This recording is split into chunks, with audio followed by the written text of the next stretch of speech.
Okay, well, I'm going to be talking to you today about, we're going to have a chat about social capital and the role of relationships in youth work practice. And I've given this presentation to social workers before and community development workers, but my heart and soul is with youth work. The findings of this research came from my PhD research. I was a youth worker in Adelaide in a refuge, and then when I came to Canberra, I was an outreach worker, working with chronically homeless young people to help them transition into independence.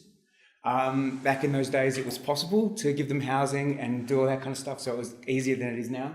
And then following on from that, I did my PhD. I was an anthropologist at ANU, which meant I had the opportunity to do an ethnography with young people. So I had ethics approval to do field work for 18 months, to live with and spend as much time as possible and was ethical with homeless young people in Canberra, which was excellent and quite amazing.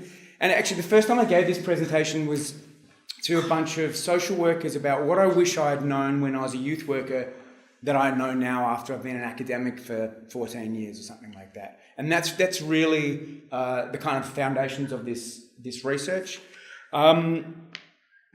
It's one of those things that we always talk about, the primacy of relationships and the rapport that we have with our clients and how necessary it is for us to do our work as youth workers. In some ways, it's one of the great strengths of youth work is our capacity to create that relationship and rapport and trust with clients who sometimes struggle to trust people because of their experiences that they've had. And often our funding models and our contracts say that we're relationship-centred, or we have to build social connectedness amongst our clients as well. And there's this framework, these kind of concepts that we're going to unpick and talk about today, help us think about what that means in more detail, what it means to be relationship-centred and have these social connections. One of the things I really like about youth work is the diversity of practice and the diversity of backgrounds you have as youth workers. You have people with a psych background, social work background, kind of lived experience, all coming into working as youth workers. And I don't believe in being really prescriptive and telling people how they should do their work, because everyone's doing with different clients and in different contexts. So what I'm going to do today is I'm going to provide us with a concept that helps us think about our work differently. And that might apply to Finn differently than it does to Kieran or to Daniel, depending on their context and the kind of work they do. I also think that it has greater ramifications for the work that the Youth Coalition does as well, and we can talk about that towards the end. So I hope to provide a lens or a way for us to think differently about the abstract notion of relationships or connections, which is, things that we talk about all the time, and we really need to think about them in a bit more detail. I'm going to talk about two things to start with. I'm going to talk about what are the necessary components for a connection, for a relationship I have with a human being, for it to be social capital, which is our fancy way of saying for this connection to be a resource, to be more than just I know you, but we provide some kind of support to each other. What are the necessary things for a relationship to constitute that kind of support? And then I'm going to talk about the different types of social capital, because the kinds of relationships we have with people, we actually have very different expectations. My relationship with a colleague, I have different expectations to my relationship with my mates, my family, or when I go and pay fee for service at a GP, which I went to yesterday. I interact with and expect very different things from these people. And this is something we often have to unpick with our clients, who sometimes these lines have become blurred. Actually, sometimes for our workers, it becomes blurred as well. So I'm going to start off by talking about what is social capital. Social capital is a word and a term that we hear a lot these days. You hear journalists, politicians. It's in some of your contracts.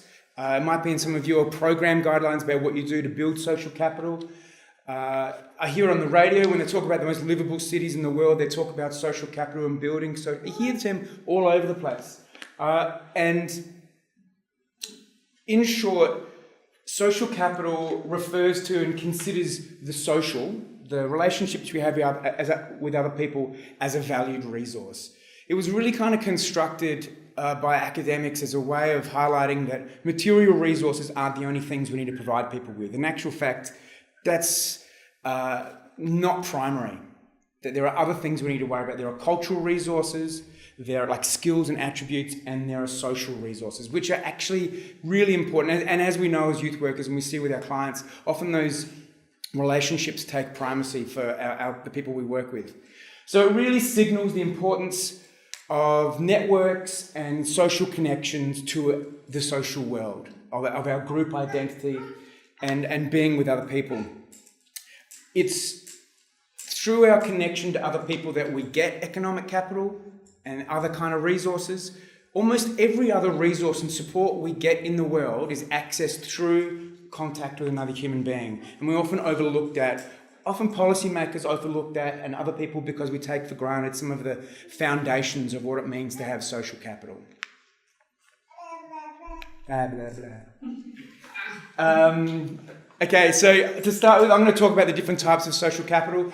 So a bunch of sociologists, the one I draw on most, Hilary Putnam's one of the guys who started talking about this, and Pierre Bourdieu, the work of this sociologist that I'll just throw out there, really underpins the kind of theoretical work here, which becomes increasingly practical. It seems like an abstract theory at first, but this is actually really practical stuff. These sociologists really wanted to highlight how there were other things, as I said before, that are valued in the world other than economic capital. And there are three types of valued resources, broadly speaking, that they've highlighted: economic capital, cultural capital, and social capital. So economic capital refers to what we normally mean by capital. It's money, it's assets that I'd put in a ledger if I was an accountant, my house, my car, tangible goods that can be exchanged for money. And economic capital is obviously really important, and it's often given primacy by economists and by politicians as well. However, I'll get to the importance of why that's not true in a minute. Another form of capital that's kind of relatively invisible is called cultural capital. Cultural capital is my status, it's the skills and attributes I have, it's my attributes. Some of this is my education. Like, some cultural capital is institutionalized. I'm Dr. Justin Barker. The institution has stamped me with the approval of, you've got enough cultural capital for us to put a doctor in front of your name, and you carry that capital with you anywhere you go. But there's a bunch of skills and attributes that our clients acquire that isn't institutionalized necessarily. It's the skills they use on the street to survive, the machismo of being a street kid and how you survive is cultural capital. It's a resource, an attribute that you draw on. And I say it's invisible, but it's kind of not. Cultural capital is visible. You can see it you can hear it in my verbal facility. The way that I talk, the things I talk about. I'm a wanker. My clothes, everything I do actually speaks of and references that cultural capital. It's not actually invisible. Some of it is. And it's the same for our clients too. Their status, their cultural capital, actually you can see it in the way that they present themselves and the way that they talk. A lot of class issues come out in cultural capital. The way that, we have different class expectations and hopes and different kind of skills.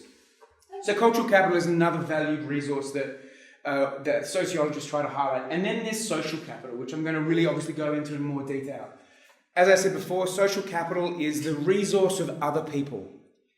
Now, in anthropology, we talk about how, in actual fact, social capital is the foundations of everything. It is the basis of everything. And this becomes really highlighted when you work with homeless young people. Historically, humans died if we didn't work in groups.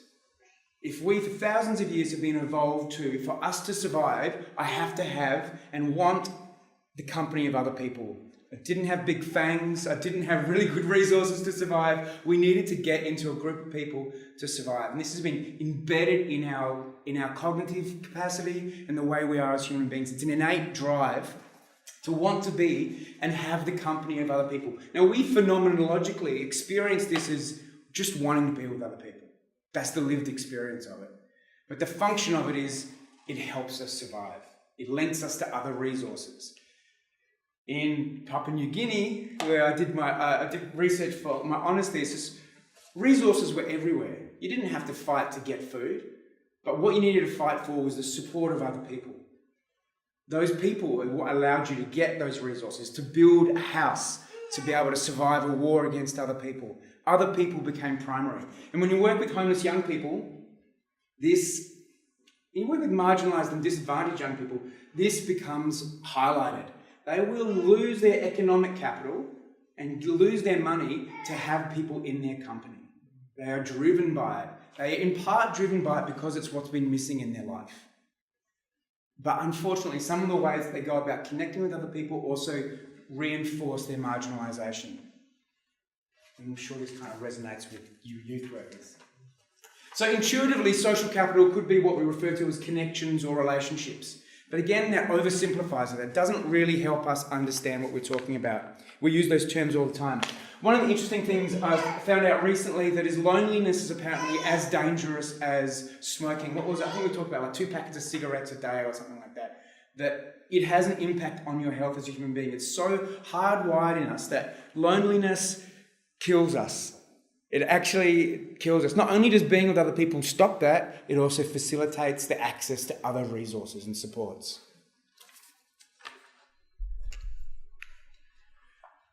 So, as I said before, social capital, we hear about it all the time. It's in our contracts now.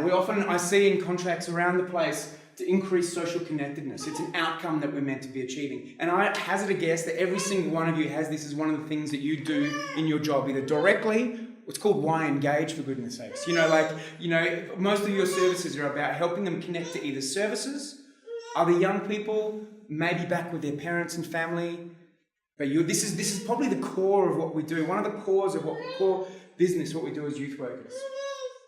The reason social capital has risen to prominence is because loneliness kills us. Not only does loneliness kill us, having access to other people facilitates the sharing of resources and makes people thrive. Social capital at a population level has been attributed with a whole range of positive effects. It's like the panacea. It's going to solve all our problems. Improving public health and safety, making people wealthier, smarter, creating a more civil society. We have population levels of social capital. And of course, in Finland, they've got heaps of social capital. It's the best place in the world to live. And in Canberra, it's okay. We've got pretty good levels of social capital. The government knows that increasing social capital improves outcomes for people. It improves mental health. It improves a whole range of things.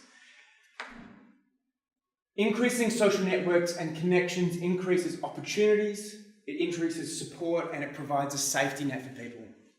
Which also, so the kind of tricky thing here is that the government also likes this kind of idea of building people's informal social capital because it means we rely less on government support because you could access it from the government, from your community. Which is what we want too, it's just that they want to do it to save money. So we all talk about the importance of relationships and the connections to other people. I've heard a few of you before in different contexts talk about the importance of a therapeutic relationship as the greatest indicator for therapy to work. And it's still the case. The relationship I have with Katie is a better indicator of the positive outcomes that she might get than the intervention I'm doing. Is it CBT? Is it dialectical behavioural therapy? Is it whatever it is? The therapeutic relationship we have is a better indicator of how we're going to get good outcomes than anything else. Relationship-based practice has become very popular within social work, nursing, and all of this kind of stuff. Again, if I don't have a good relationship with my client, they're not going to turn up and they're not going to benefit from this intervention. We realise the importance of relationship-based practice. However, we sometimes downplay the sheer scope of what relationship-based practice is. I am modelling a relationship with Hannah when I work with her, of her seeing what it looks like to have a good relationship. I am facilitating relationship between Hannah and other young people, and also hopefully linking her to other people as well, and maybe having conversations with her about a relationship. There's a whole bunch of relationships there. It doesn't just refer to the relationship-based practice, doesn't refer to the therapeutic relationship I have that facilitates outcomes. It also refers to how central to my job being achieved is building her relationships with other people.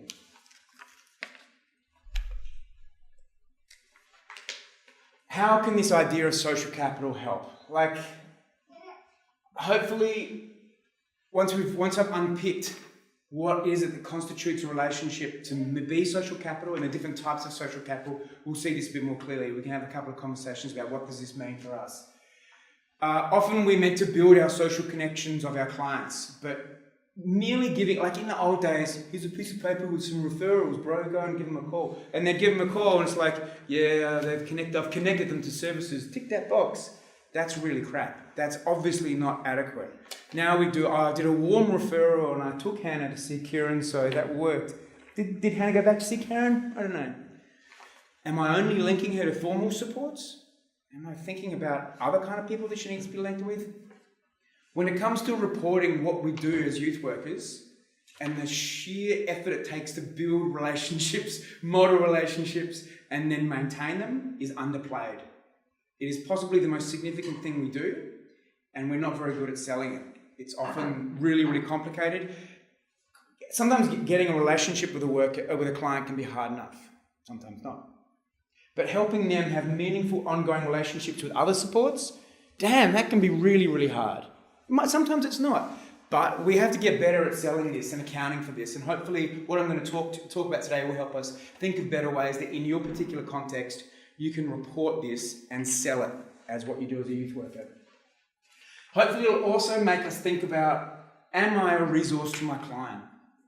And what constitutes the necessary parts of this relationship I have for it to work? And have I ticked off all those boxes? And also will help us think about what other supports, what gaps in their social lives do our clients have that we need to start filling. I know that when I was a worker, this presentation came about by me thinking what I wish I knew when I was a youth worker. When I was a youth worker, I was really good at connecting my clients to services. No one else. I was just too busy. I didn't connect them with other young people, so they just connected with whoever else they were living with in Canangro Court, which wasn't always awesome. And I didn't even think about how do I think about navigating this relationship and help them negotiate these relationships so they don't become counterproductive. This is also one of the things that we'll end up talking about, hopefully. Okay, so now I'm going to get into the core parts of this. What counts as social capital? Not all relationships count as social capital, count as a form of support and a resource to people. And this came about really clearly in my homelessness research, and this is where this came from, and I realised all homeless people, their families don't function as a resource. They don't function as social capital. They may have contact with their family. Their family may even have some capacity. They might be able to have some resources about them, but there's no trust. Or they have contact and they have trust, but their parents have got no capacity due to mental health issues, due to drug and alcohol, due to poverty. They just don't have the capacity to support their clients. So what I found was, when you unpick the relationship with their family, all homeless young people are missing one of these key components. And for them to no longer be homeless, we'd have to build that missing link with their family. So I'm going to go through these three key components you need to have for a relationship or a mere connection to constitute social capital, to be a meaningful, supportive relationship. Contact. It's pretty self-evident that for me to be a meaningful support to someone has to have contact with me. It's kind of a bit of a no-brainer. Some homeless young people, for example, don't have contact with their family. So by virtue of not having contact, the amount of young people I knew, they didn't even know who their dad was, and their mum didn't even know where she was. So by virtue of not having contact, that person does not and cannot function as a resource, a form of social capital. However, it means more than just do you have contact or don't you have contact. That's a pretty big one. If you don't have contact, then they're clearly not a support. But what's the ease of contact? How easy is it for you to contact this person? When I need the support, who's there for me after 5 o'clock? When the shit goes down on a Friday night and I don't know where to go? Am I a support for social capital during those hours? What support do they have? I know I've got mates I can call. I've got a wife I can call. If I'm really desperate, I can call my parents at any time. So, oh man, I'm really stuffed. Come and help me. So contact is more than just, do you have contact with someone? It's like, how readily accessible are they? How impersonal is it? Do I have to call and go, hello, this is Wendy speaking, how can I help you? Yeah, I'd like to speak to Richie, please. Richie's not here right now, can I get him to call? It's like, fuck. That contact really, that was a barrier for me to getting through to who I needed to speak to and maybe miss the call, miss the need. Continuity of care. Contact is fine, but we need to be able to know that we can go back and contact these people. There are some people who I haven't seen for ages who I know I can call.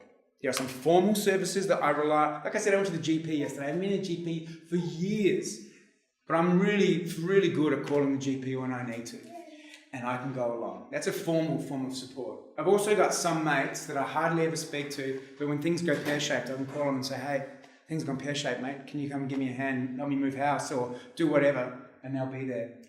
So that continuity of care is a really important one when we're talking about our role as youth workers, because often there's a 3-month window with which we can be a helpful resource for someone.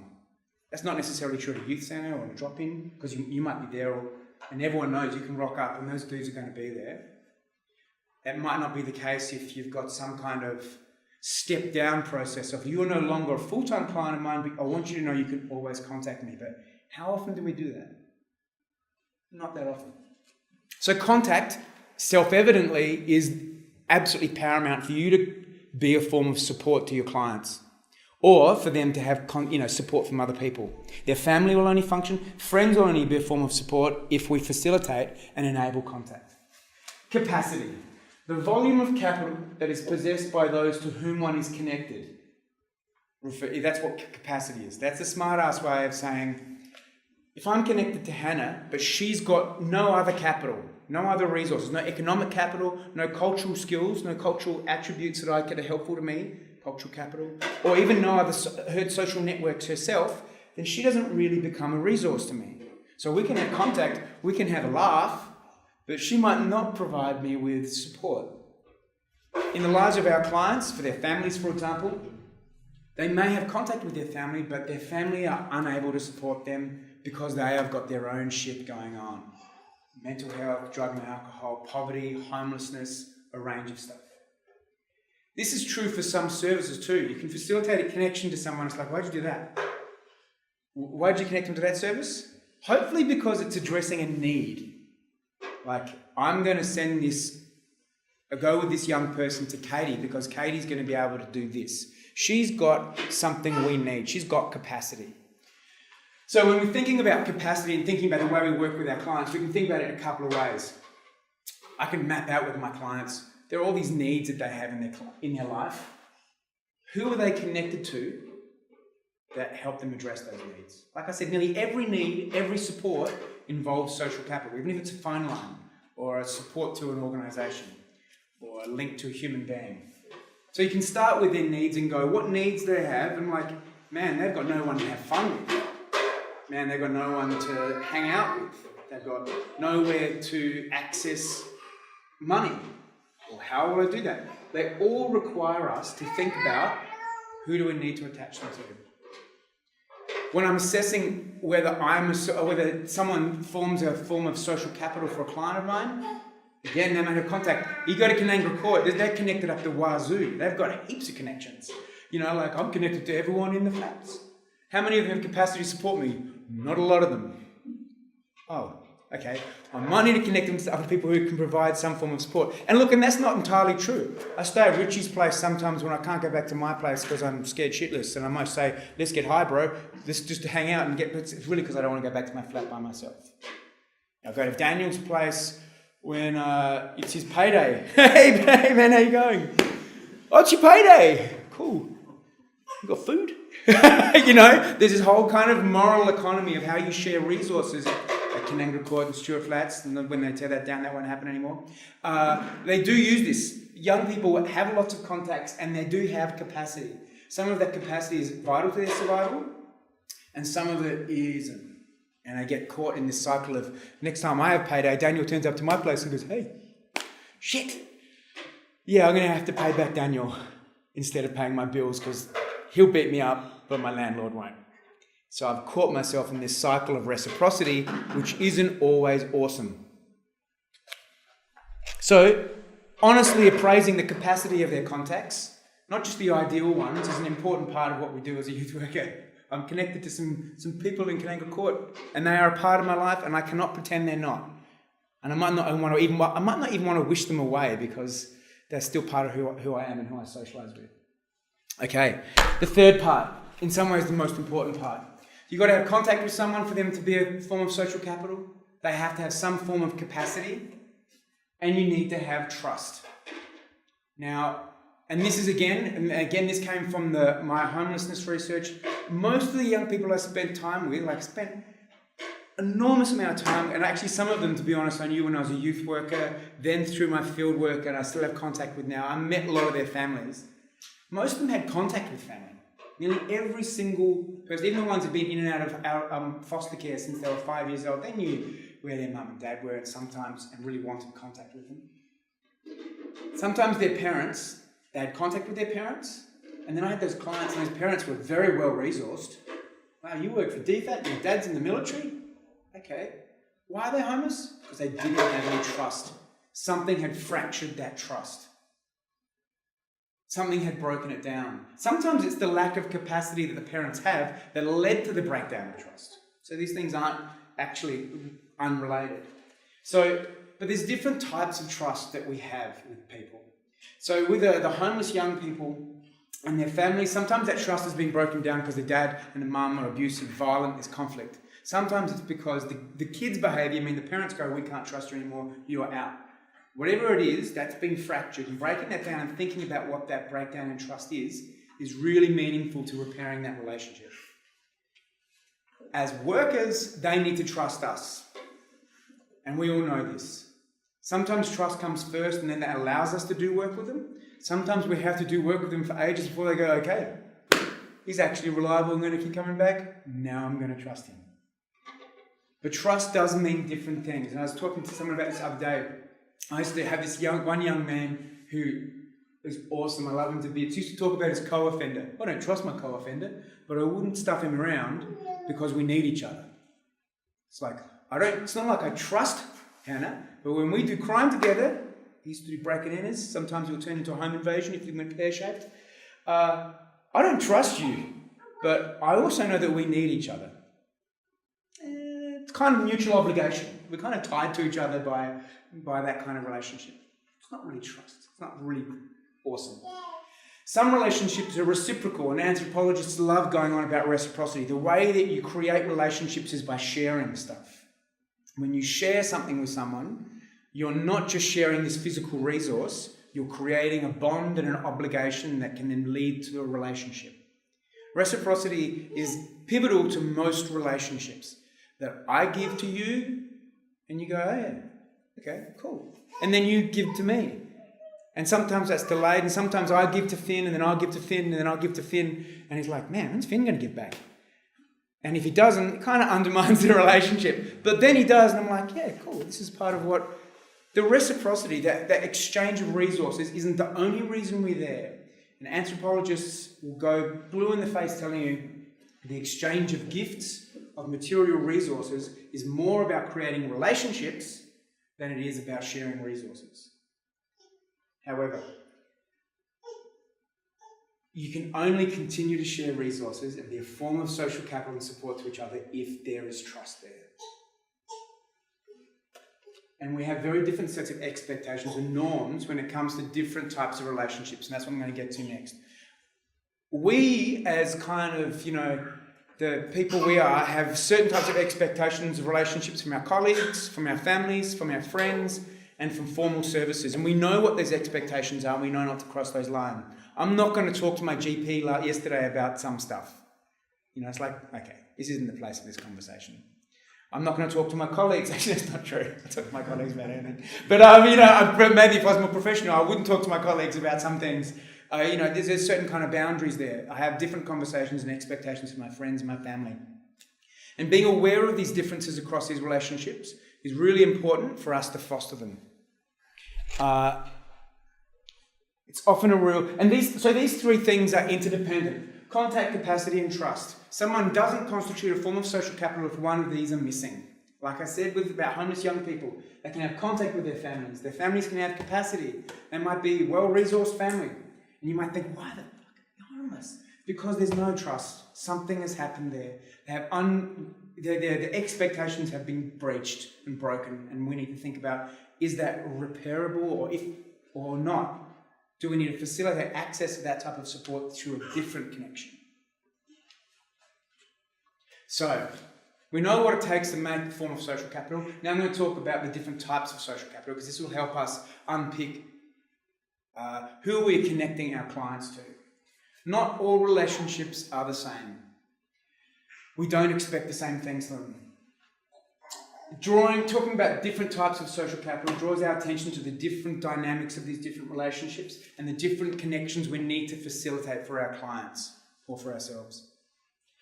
And there's three types of capital. We have bonding capital, bridging, and linking. And that's kind of a conceptual. We talk about these things like they're distinct in theory, but they're kind of not. They're a little bit blurry. And I'll get to that in a minute.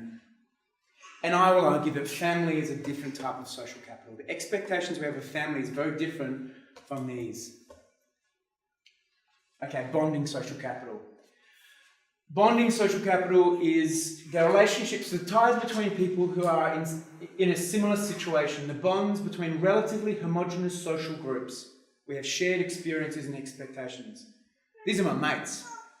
This is normally my family, my friends, my neighbours, the people who come from a similar set of circumstances as me. We get each other.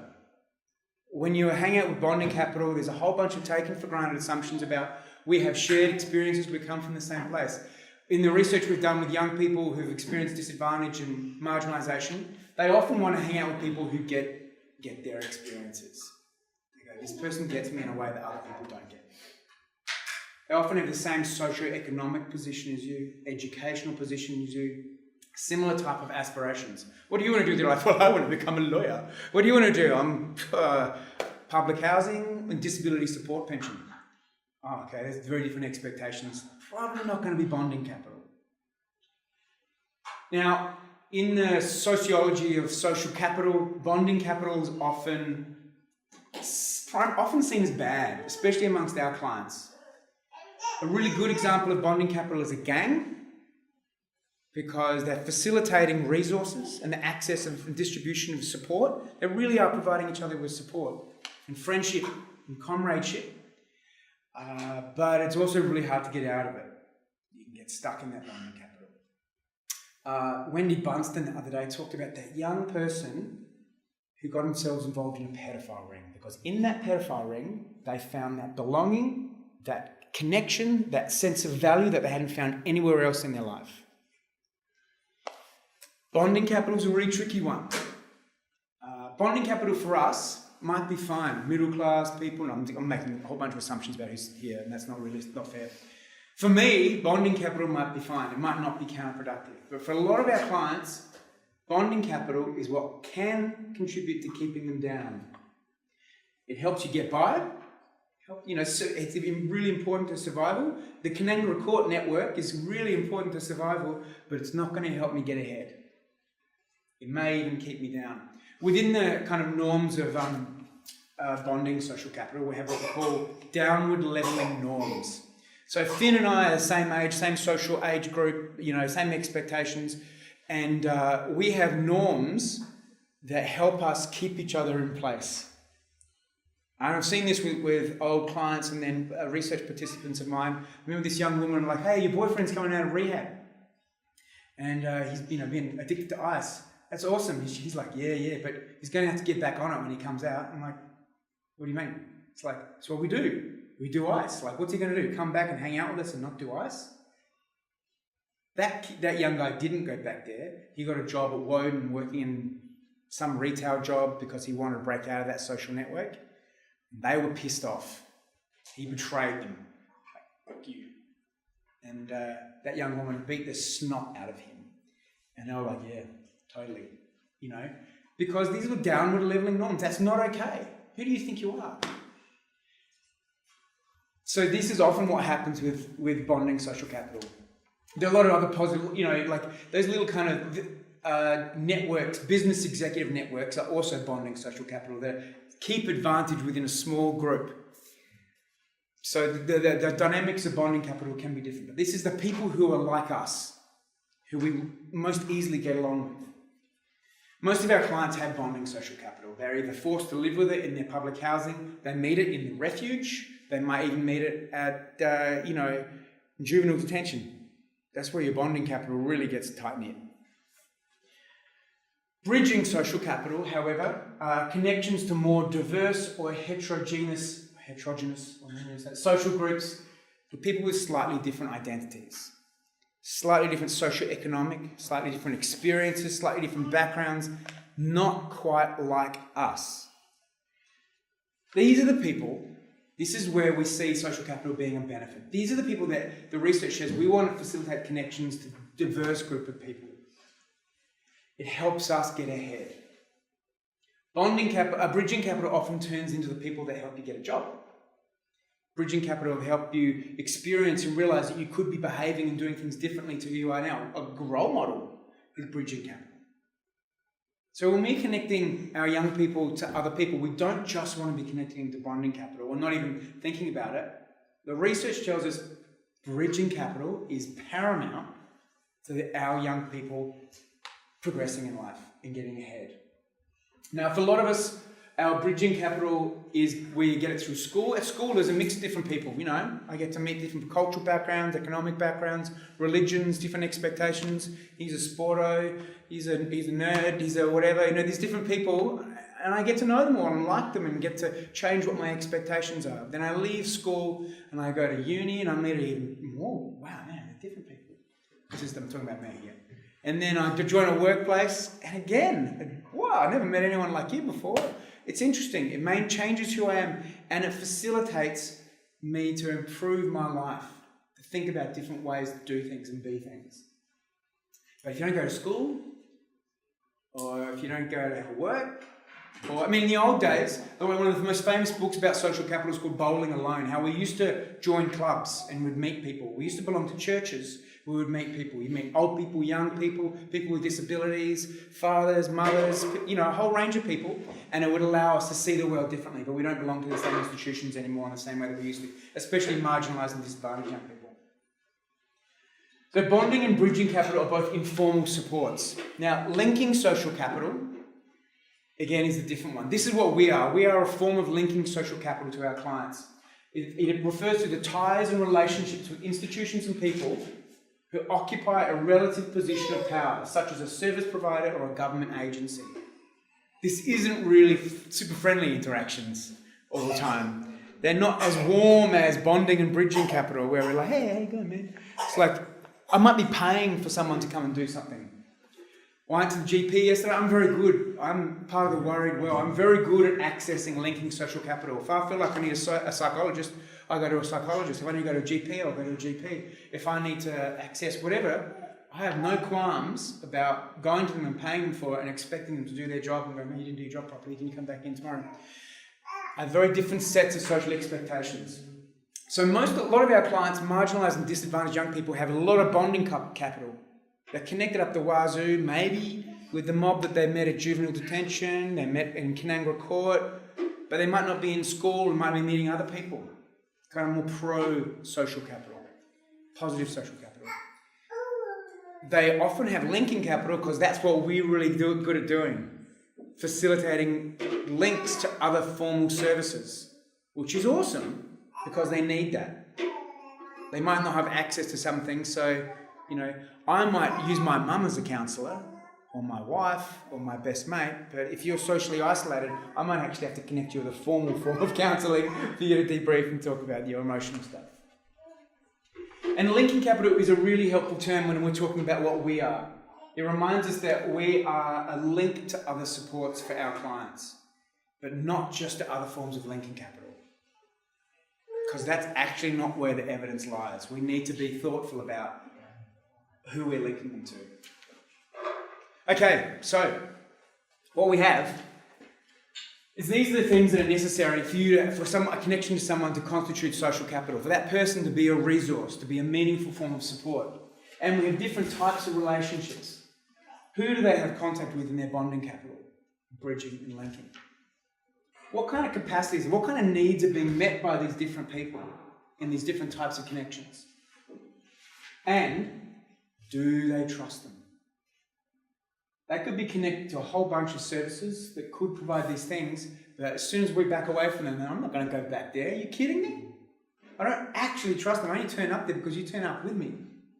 I only turn up there, not because I don't like them, just because it's really difficult for me to do all that stuff. Get out of bed and get there, catch the bus there, and then sit there and listen to that knobhead talk to me about something like, oh, man, you know. Sometimes we do like Centrelink, you know, like Centrelink's formerly a form of linking capital, right? They can have contact with them, and Centrelink's got capacity, they've got money.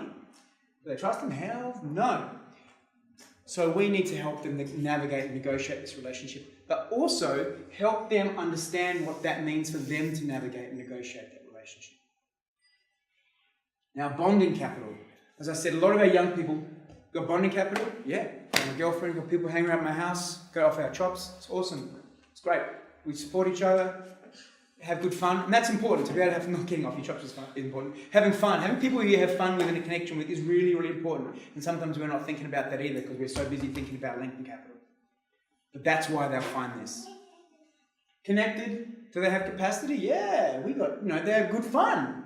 They provide me with a human connection that I long for and need so much. Do you trust them? Not so much. However, this is like, we think about couch surfing, for example. We know that most young people would rather stay with their friends or family rather than go to a service. Couch surfing, if we're going to facilitate and make couch surfing work, and a lot of the supports that people already seek in the community, is we need to help them understand what to expect and how to negotiate this part of the relationship to make it work. We were talking about this the other day, about how sometimes our clients that we've had when we were youth workers have these really high expectations. Actually, I think it was me and Tom talking about the really high expectations they have of their friends. You are everything to me. You're like my brother. Well, you're my sister. But, and I'll rely on you for everything. Because this means so much to me. This is what I want in my life. This is what I've been lacking. A good, reliable, human, trusting connection. So I invest everything in this. But at the slightest hint of you betraying me, I will sabotage this relationship because that's what I expect from people. It's a real all or nothing kind of stuff. And we see this in the relationships of marginalised population groups all the time. It actually came about a lot at first with research in AA, that these people had these relationships where they're like, you are everything to me, you are everything, oh man, you're the best. And I'm like, at the slightest hint of you betraying me, like, where were you when I needed you, man? You weren't there. Fuck that person, that's it, bridge burn. It's a really unrealistic expectation people have of their bonding capital, but it's really, really, really common. The thing we need to think about is we're a form of linking capital. They have contact with us as youth workers, and we have some capacity, because we can link them to other people and do a whole bunch of stuff for them. We can link them to this and this and this if we're a good youth worker. What does this mean for us? Is it reciprocal? No, not really. Like, I can't really expect them to provide the same thing back to me that I provide them. Is it a mutual obligation like my co-offender? No, probably not. Is it fee for service? No, they're not really paying us. I mean, my job's contingent on me having clients, so kind of. But what we often get here is, and actually I brought along a paper that I wrote, for if anyone wants to borrow it, take it. It's about linking capital, about helpful relationships in linking social capital. Because what we often have with our clients is they are really wanting a relationship. The thing that they've missed more than anything is a trusting relationship. They didn't get it with their parents, might not be able to have it with their friends who've come from similar circumstances as them, their bonding capital. And they come across a worker and you're like, I can actually trust you. And they want this interaction to feel like this. And actually one of the strengths of youth work potentially, and this can be a conversation that we have in a minute, is that we tread a fine line between all of these. That we don't act like the GP or Centrelink. We're kind of informal and we're kind of like, hey, we're personal. And we're personable and we might share part of who we are, and they go, this isn't what I expected, this really works. But the danger in doing that is about, what was the term we used before? Professional boundaries. And often we're not clear about that. Now the truth is, when we look at, in this article that's being handed out now, in all the research we've done with people who have been marginalised and disadvantaged, they all long for a human connection. And the efficacy of the service that they go to is almost entirely dependent on how they are treated. The GP, the Centrelink, their readiness to come back and access that resource again almost entirely comes down to this. And I would like to suggest that one of the things we need to do as youth workers is help young people figure out how to navigate these different sets of expectations for these different types of relationships. What's a realistic expectation for me to have of my friends? What's a realistic expectation for me to have of my family, given their lack of capacity?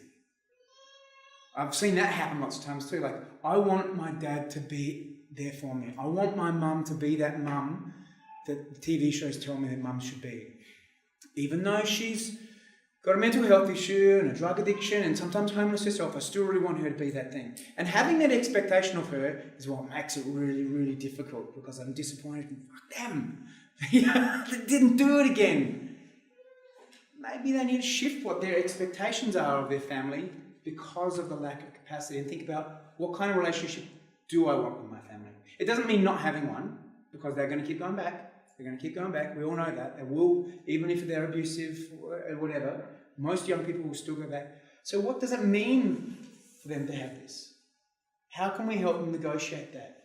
How can we help them negotiate? I'm sure we've all had this experience too, when you meet a client who tells you everything about themselves off the bat.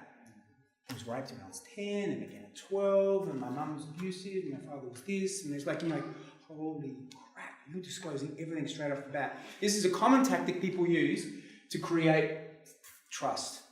They're acting like the trust is already there. Now, hoping that in divulging and sharing this kind of reciprocal thing, it's going to create trust. However, sometimes that's not appropriate. Sometimes that pushes people away, and we need to find a way to go, I need to help you to negotiate how you create trust and that connection to different types of people. Because these lines become very blurred for people who have had no trusting relationships and don't know what to expect from people, especially for young people.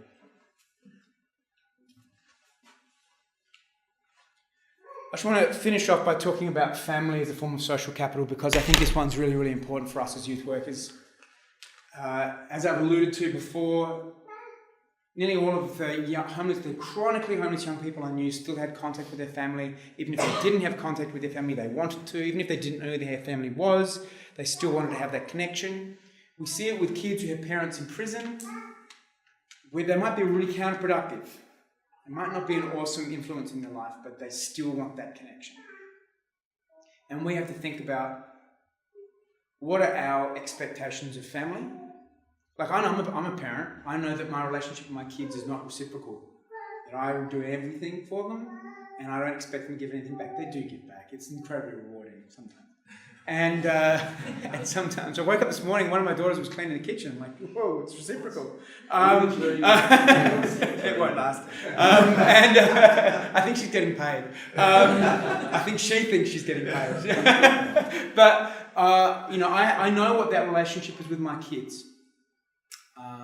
And we have to be wary and aware of what our clients are expecting of their family and what they're hoping for. Family is what we refer to as the bedrock of social capital. It's the foundations and safety net upon which I always rely on for connection to resources. I'm 42 years old. My mum still helps me out with babysitting. I was talking to Finn before about possibly flying my kids to Adelaide school holidays so they can look after my kids. My mum and dad are getting old, but they still provide me with a lot of support. I'm very, very lucky and privileged like that. But more than being the bedrock of access to support, they are also the model upon which we learn to create connections with other people.